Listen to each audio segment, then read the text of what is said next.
ہم وہی کہیں گے جو ہمارا دین ہم کو بتاتا ہے. عمل کرو تو تمہارا بھلا ہے، نہیں کوئی عمل کرے تو نقصان ہمارا نہیں ہے اسی کا. السلام علیکم ورحمۃ اللہ تعالی وبرکاتہ. نحمده ونصلي ونسلم على رسوله الكريم اما بعد فاعوذ باللہ من الشیطان الرجیم. بسم اللہ الرحمن الرحیم.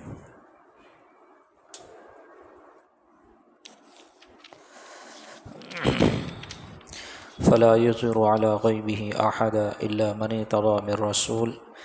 صدق اللہ العلی العظیم وصدق رسوله النبی الامین المتین الکریم ونحن على ذلك لمن الشاہدین والشاکرین والحمد للہ رب العالمین. رب اشرح لی صدری ویسر لی امری واحلل عقدۃ من لسانی یفقہوا قولی. ان اللہ وملائکتہ یصلون علی النبی یا ایہا الذین آمنوا صلوا علیہ وسلموا تسلیما. اللہم صل علی سیدنا ومولانا محمد معدن الجود والکرم وآلہ وبارک وسلم صلاة وسلاما علیک رسول اللہ صلی اللہ تعالی علیہ وبارک وسلم تسلیما دائما ابدا.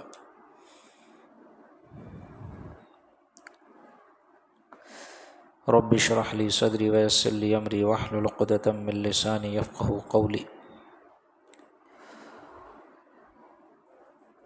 اللہم افتح علینا حکمتک وانشر علینا رحمتک یا ذا الجلال والجمال والاکرام.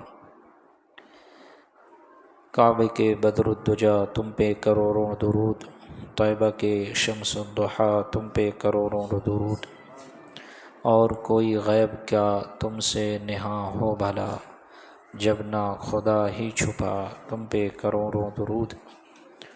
عزیزان ملت اسلامیہ، رفیقان گرامی، گزشتہ ہفتہ آپ نے علم غیب سے متعلق کچھ ضروری باتیں سماعت فرمائی اور علم سے متعلق کچھ ضروری باتیں سماعت فرمائی، اور نفس علم سے متعلق بھی آپ نے بہت سی ضروری باتیں سماعت فرمائی، اور غیب کی تعریف اور اس کے اقسام کے بیان میں جو انہوں نے فصل قائم کی ہے اس کو بھی آپ لوگوں نے سماعت فرمایا. اب آج کا جو درس ہے ہمارا وہ اس سے ریلیٹڈ ہے کہ کیا انبیاء کرام رسولان اعظام اور ان کی عطا سے اولیاء کرام کو غیب کا علم حاصل ہوتا ہے یا نہیں، اس کا ثبوت قرآن و احادیث میں کہیں ہے یا نہیں. تو انشاءاللہ آج سے ہم اس بات پر درس دیں گے اور آپ حضرات سماعت فرمائیں گے کہ قرآن شریف سے بھی ثابت ہے کہ اللہ تبارک و تعالی اپنے پیارے رسولان اعظام کو غیب کا علم عطا فرماتا ہے. تو اس سے پہلے کچھ ضروری باتیں سماعت فرما لیں کہ علم غیب سے متعلق ہمیں عقیدہ کیا رکھنا چاہیے اور علم غیب کے مراتب کیا ہیں. تو علم غیب کی 3 صورتیں ہیں اور ان کے علیحدہ یعنی الگ الگ ان کے احکام بھی ہیں. پہلا، اللہ عز و جل عالم بالذات ہے، اس کے بغیر بتائے کوئی ایک حرف بھی نہیں جان سکتا. اللہ تبارک و تعالی عالم بالذات ہے، یعنی اس کو جو بھی علم ہے اس کا علم ازلی ہے، ابدی ہے، ہمیشہ سے اس کا علم ہے اور ہمیشہ اس کا علم رہے گا. ایسا نہیں ہے کہ 2023 چل رہا تھا تو 2024 کا خدا کو علم نہیں تھا، یا یہ کہ 100 سال پہلے 100 سال کے بعد کی باتیں اللہ کو نہیں معلوم. نہیں، اس کا علم ازلی اور ابدی ہے. سمجھ میں آئی بات؟ اور اسی کے ساتھ ساتھ اس کا علم بالذات ہے، وہ عالم بالذات ہے، اس کو کسی نے عطا نہیں کیا ہے. سمجھ میں آئی بات؟ اس کا علم عطائی علم نہیں ہے کہ اس کو کسی نے عطا کیا اور نہیں، بلکہ اس کا علم اس کا خود کا علم ہے. اسی لیے کہتے ہیں اللہ عالم بالذات ہے. اللہ عز و جل عالم بالذات ہے، اور اس کے بغیر بتائے کوئی ایک حرف بھی نہیں جان سکتا، چاہے وہ انبیاء ہو، رسولان اعظام ہو، یا اولیاء کاملین ہو، یا عامۃ المسلمین، یا عام انسان ہو. ہم لوگوں کو بھی کچھ علم ہے نا، ہاں؟ میں بھی حافظ ہوں، عالم ہوں، قاری ہوں، مفتی ہوں، افتاء کیا ہوں، آپ لوگ بھی کالج میں پڑھ کے آئے ہیں، تو وہ علم ہے نا. تو وہ علم کیسے ملا آپ کو؟ اللہ کے عطا کرنے سے ہی ملا ہے نا. اللہ اگر نہیں چاہتا تو کیا حاصل کر لیتے؟ کچھ نہیں. تو جس طرح کا بھی کوئی علم ہے وہ سارا کا سارا اللہ کی عطا سے ہی لوگوں کو ملتا ہے. یہ عقیدہ نمبر 1. کیا؟ پھر سے سماعت فرمائے، اللہ عز و جل عالم بالذات ہے، اس کے بغیر بتائے کوئی ایک حرف بھی نہیں جان سکتا. دوسرے، حضور صلی اللہ علیہ وسلم اور دیگر انبیاء کرام کو رب تبارک و تعالیٰ نے اپنے بعض غیوب کا علم دیا، اپنے بعض غیب کا علم دیا. جو اللہ تبارک و تعالیٰ کے پاس غیب کا علم ہے، جو اللہ عالم الغیب ہے نا، اس نے اپنے غیب میں سے بعض غیب کا علم دیا ہے. ہم بھی کلی غیب کا عقیدہ نہیں رکھتے ہیں. ہاں، ہم یہ عقیدہ رکھتے ہیں کہ نبی کریم صلی اللہ علیہ وسلم کا علم روز بروز بڑھ رہا ہے، روز بروز بڑھ رہا ہے. کیوں؟ کیونکہ آپ اللہ ہی کے علم سے حاصل کرتے نا، اور اللہ کے علم کی کوئی حد نہیں ہے. جس طرح اللہ کی معرفت کی کوئی حد نہیں ہے، اللہ کی ذات جس طرح لامحدود ہے کہ کما حق ہو کوئی اسے پہچان نہیں سکتا، اسی طرح اس کا علم بھی لامحدود ہے، اس کی کوئی باؤنڈری نہیں ہے. سمجھ میں آئی بات؟ تو حضور اور دیگر انبیاء کرام علیہم الصلاۃ والتسلیم کو رب تبارک و تعالیٰ نے اپنا بعض غیب کا علم دیا. یہ یاد رکھیے، یہ عقیدہ ہے، یہ ہمارا عقیدہ ہے. ایک بات نوٹ کریں آپ، کبھی کوئی دیوبندی وہابی اہل حدیث غیر مقلد یہ کہے کہ بریلوی اعلیٰ حضرت کو ماننے والے نبی پاک کے بارے میں یہ عقیدہ رکھتے ہیں کہ نبی پاک عالم الغیب ہے. سینٹینس سنو، کیا؟ عالم، اس کے بعد الف لام، اس کے بعد غیب، عالم الغیب. تو اس سے کہنا کہ اعلیٰ حضرت نے کہاں لکھا ہے بتا. علم غیب نہیں، عالم غیب نہیں، عالم الغیب. عالم الغیب کا معنی یہ ہو جائے گا کہ تمام غیوب کا علم. یہ عقیدہ تو ہمارا بھی نہیں، اعلیٰ حضرت نے کہیں نہیں لکھا، بلکہ کسی بزرگ نے کہیں نہیں لکھا. سمجھ میں آئی بات؟ یہ پوائنٹ بھی ٹو نوٹیڈ. عالم الغیب ہمارا یہ عقیدہ نہیں ہے. اس پر ایک بات میں بتا دوں، ایک زمانے سے یہ لوگ الزام لگاتے آ رہے ہیں سیدھی سرکار اعلیٰ حضرت پر، اور بارہا یہاں سے جواب دیا گیا. 1972 میں 1972 میں غالباً مجھے یاد آ رہا ہے، جب سیدی آقائی مولائی علامہ ارشد القادری علیہ رحمۃ الرضوان نے زلزلہ نامی کتاب لکھی، اور پھر زلزلہ کے رد میں، اس کے جواب میں دیوبندیوں نے 7 کتاب لکھی.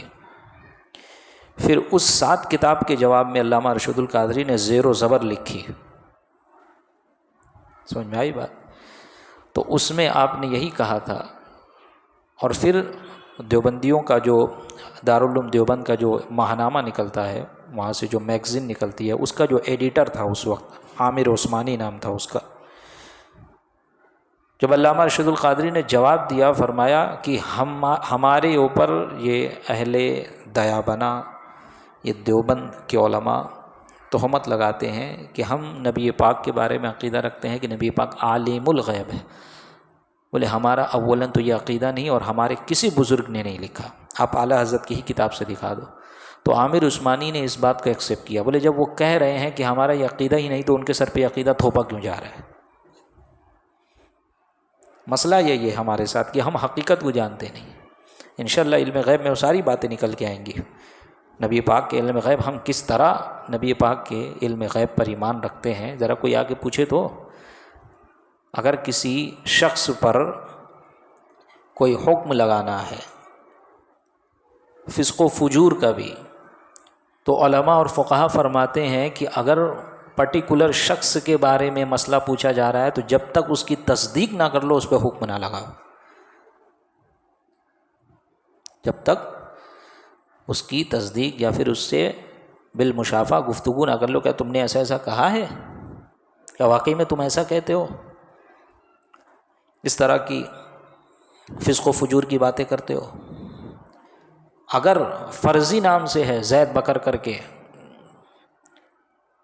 یا فرضی نام سے ہے کہ ایک شخص ہے ایسا ایسا کہتا ہے، تو اب اس پہ حکم لگا دیا جائے گا، کیونکہ ایک شخص ہے جو کہے گا اس پہ یہ حکم لگے گا، جو نہیں کہے گا اس پہ نہیں لگے گا۔ سمجھ میں آئی بات؟ یہ اصول ہے، یہ اصول افتاء میں سے ہے کہ سوال جو آئے مفتی کے پاس وہ کیا ہو، فرضی ہو، کسی پرٹیکولر شخص کا نام نہ ہو، فرضی نام ہو۔ سمجھ میں آئی بات؟ یہ چیز اب دیکھیں، ایک شخص کے بارے میں شریعت اتنا احتیاط کر رہی ہے، یہاں پہ پوری امت کو مشرک گردانا جا رہا ہے اور پوچھا ہی نہیں جا رہا عقیدہ کیا ہے،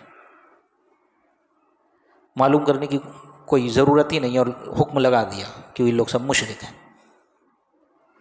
سمجھے؟ تو اولاً جو وہ اعتراض کرتے ہیں دیکھیں وہ ہمارا عقیدہ ہے بھی کہ نہیں۔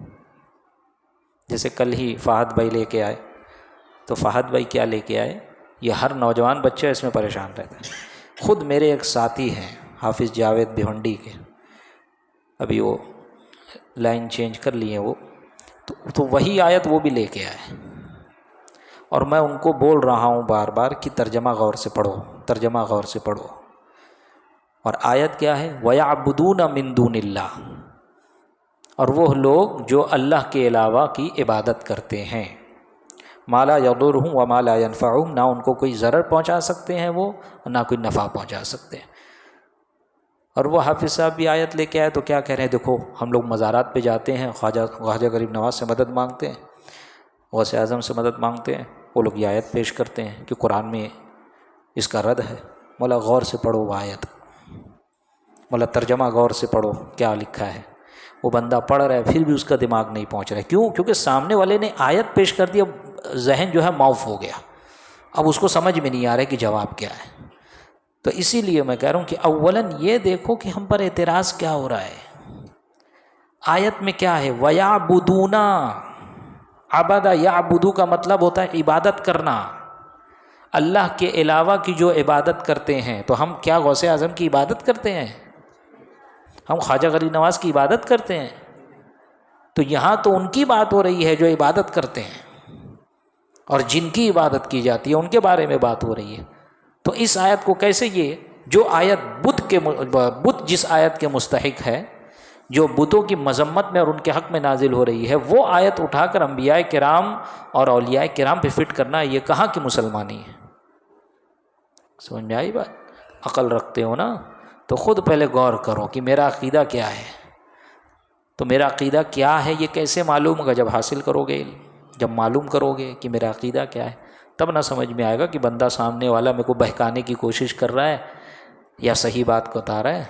تو اسی طرح ہمارا عقیدہ نبی پاک صاحب الاولاق صلی اللہ علیہ وسلم کے بارے میں یہ ہے کہ نبی پاک کو جتنا بھی علم غیب ہے وہ سب کے سب خدا تعالیٰ کی طرف سے عطا کیا گیا۔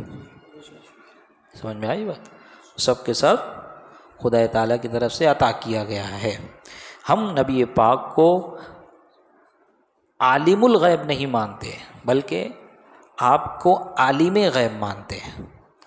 آپ کے علم غیب کے ہم قائل ہیں کہ اللہ تبارک و تعالیٰ نے اپنے غیب میں سے بعض غیب آپ کو عطا فرمایا ہے۔ سمجھ میں آئی بات؟ تو حضور اور دیگر انبیاء کرام کو رب تعالیٰ نے اپنے بعض غیوب کا علم دیا، دو، اور تیسرا حضور صلی اللہ علیہ وسلم کا علم ساری خلقت یعنی ساری مخلوق سے زیادہ ہے۔ ہاں، آپ کا علم ساری مخلوق سے زیادہ ہے۔